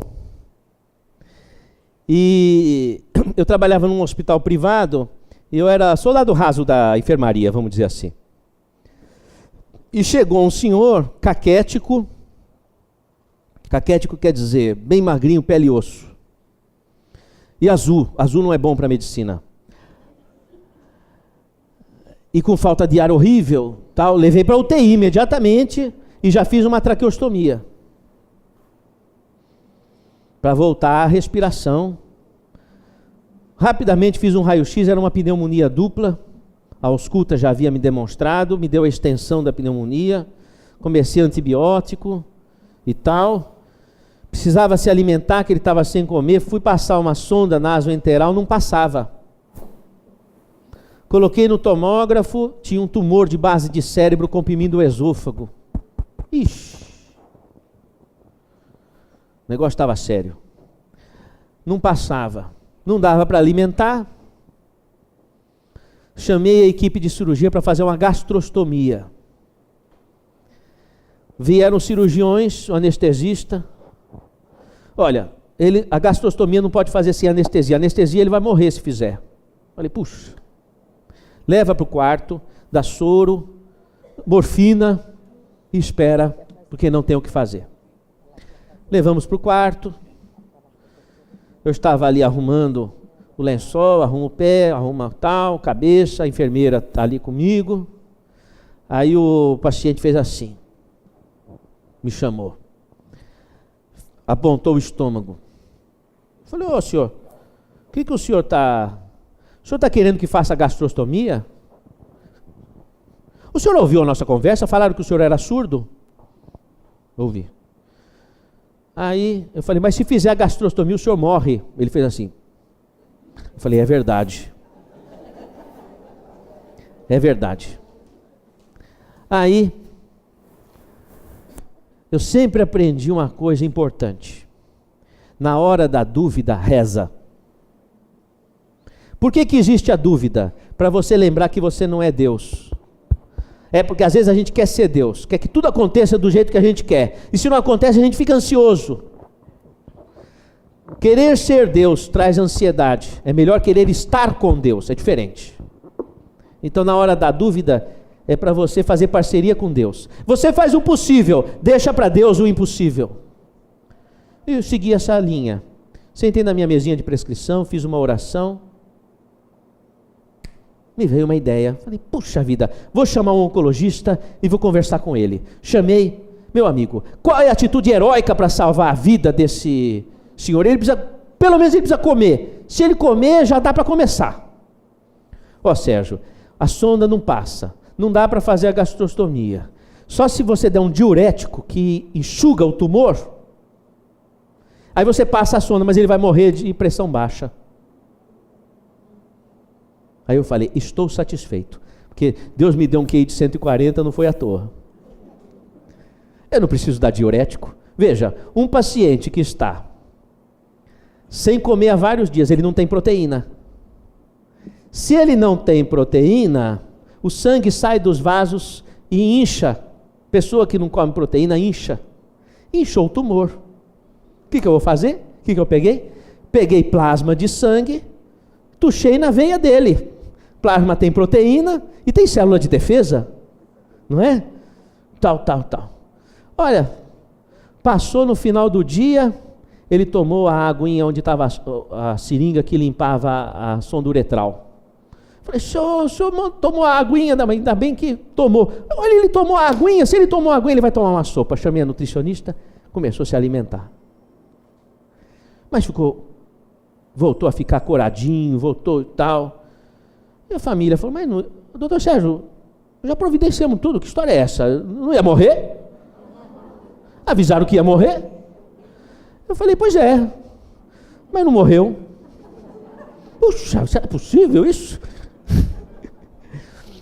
E então eu dei alta para ele, e o pessoal do hospital falou, você fez a bruxaria, você cuida. Aí, eu comecei a acompanhar ele na casa dele. Mas eu sabia que ele ia desencarnar. E eu falei para a esposa dele, leia o livro Nosso Lar para ele saber como é que é do outro lado. E a esposa falou, doutor, o senhor não sabe como é que é esse espanhol? Ele é materialista, ele não acredita em nada disso, ele guarda dinheiro debaixo do colchão. Ele queria voltar do hospital para saber se o dinheiro estava ali. Aí eu falei para ela, não há problema, faça o seguinte, afaste a cadeira e leia, porque ouvir ele ouve, e levantar ele não consegue, vai lendo.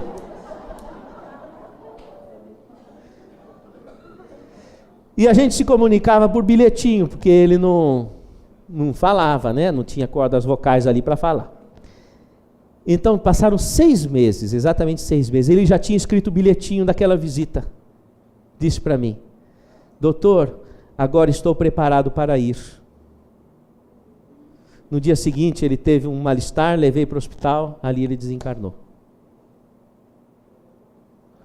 Depois dos 80, a pessoa só vai quando quer. É verdade isso, é verdade.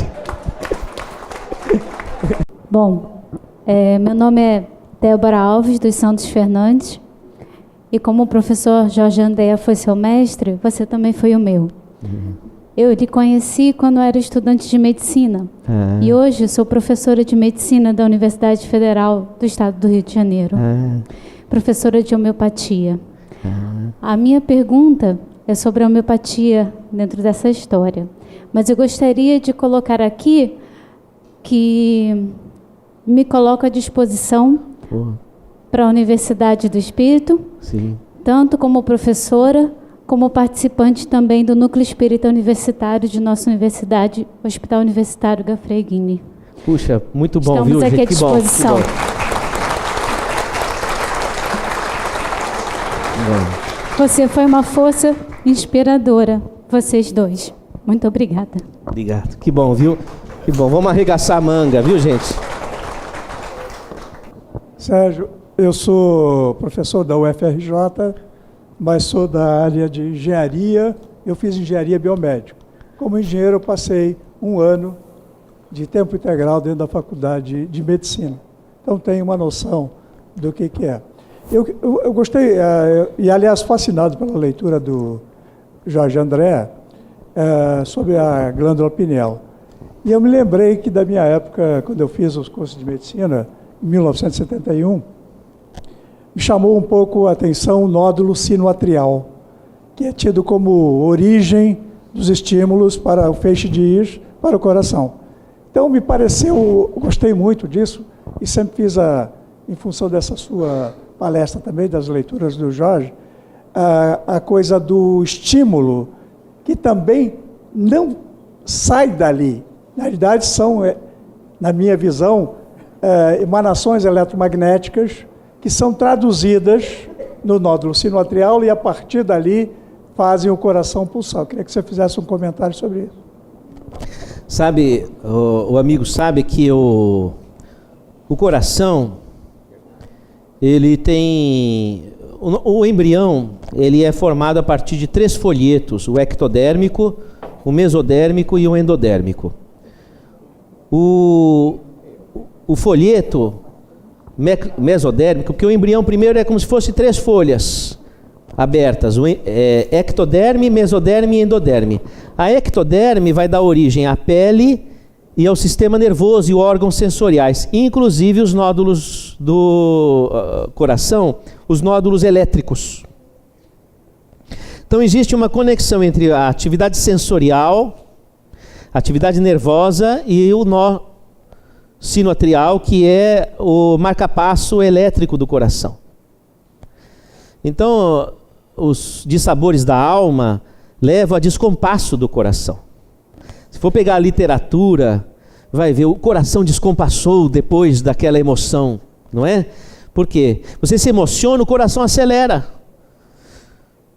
A emoção, ela provoca uma profusão de reações, não só adrenérgicas, mas também elétricas. E o marcapasso do coração, ele é um receptor disso. Eu acho que é um território de entendimento e de pesquisa da psicossomática fora de série, não é? E a gente poderia dizer que a atividade elétrica do coração seria o cérebro das emoções, não é? É um terreno fabuloso para a gente começar a discorrer, debater e fazer planos, não é? Muito bem. Nós vamos encerrar as perguntas, porque tem umas coisinhas para completar. Sim, isso. Umas coisinhas leves. Mas antes queremos agradecer o companheiro que nos trouxe essa maravilha de informações, e vocês podem ficar certos que os núcleos em potenciação nossos vão melhorar. Estão mais brilhantes com essa palavra, etc. Mas junto disso, nós queremos lhe ofertar os DVDs do primeiro semestre do Instituto de Cultura Espírita do Brasil. Olha, obrigado, viu? E tem mais o seguinte, agora é o pior.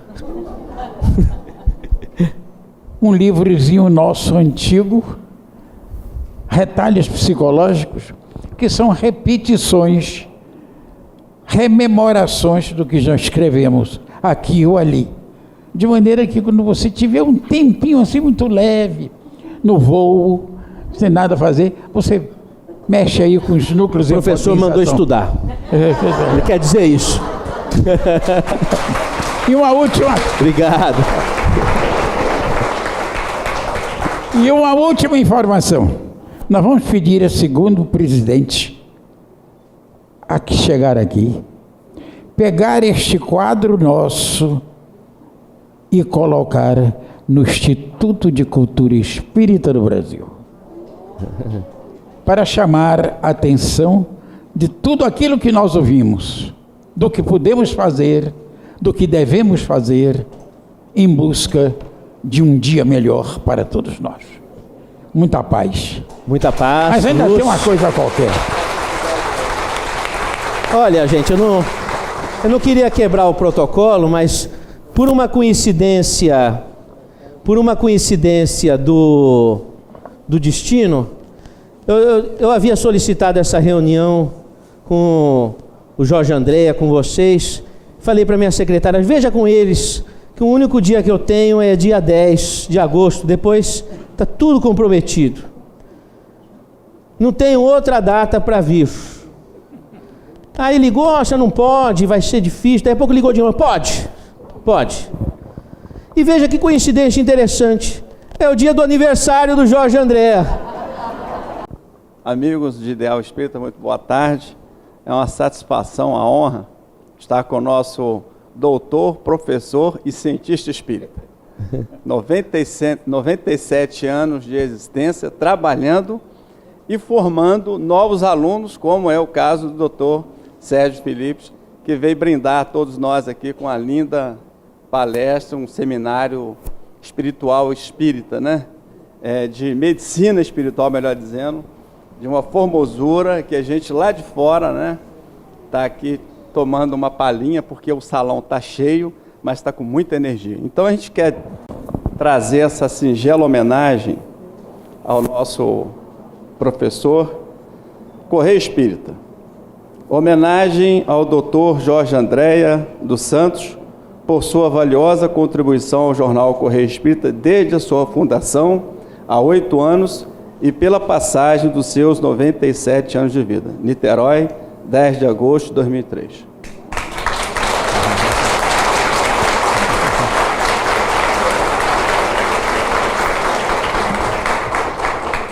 Gente, o que eu ia sugerir a vocês, que a gente fizesse valer a ideia de que a boca e o aparelho fonador nascem do coração, e vamos cantar um parabéns, não é? Vamos lá? Parabéns pra você, nessa data querida, muitas felicidades, muitos anos de vida. Parabéns pra você, nessa data querida, muitas felicidades, muitos anos de vida. O Jorge Andréa nada! É tudo! Como é que é? É pique, é pique, é pique, é pique. É hora, é hora, é hora, é hora, é hora. Ha, ti, bum.